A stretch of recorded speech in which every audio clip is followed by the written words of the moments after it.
Wow, there it goes. I love it. My name's Jude Campbell. I'm an artist practicing in Surrey.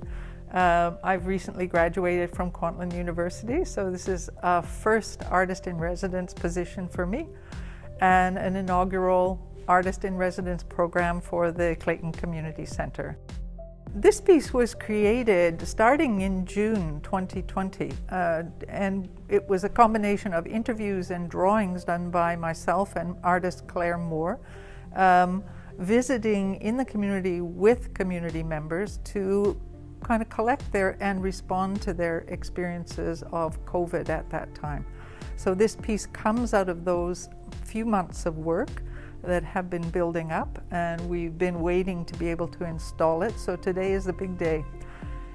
This will be the first installation at the Clayton Community Centre, and it's an amazing facility. It's the first time in the city that we have a facility where an artist can work in a studio, to work very large and very high, which is a great privilege, and then to have a tall large lobby space that's expansive enough to contain art pieces. And I think this will be the beginning of being able to hang wonderful community works that have a great presence in the center and reflect the community. What we're looking at here is a gallery of drawings created by artist Claire Moore. Claire and I worked together in June of 2020. We worked with the community to create a snapshot of what was happening during COVID and what point they had reached at that time.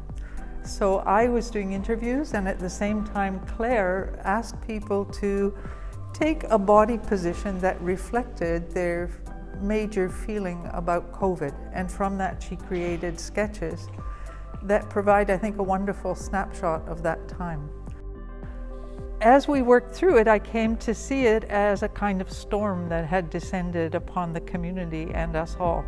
And that's reflected in the piece. If we look near the top, as you'll see it go up, the top parts are very light colored, kind of cloudless skies.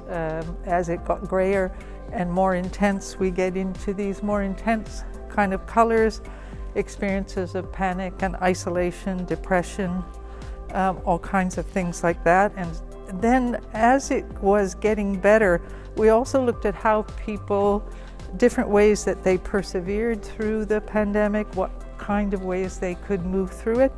And at some points we looked at silver linings, things that they felt actually were good about the pandemic. Some people felt they got closer to family, they connected with more people, they connected with nature. Oh, it looks good. I love it.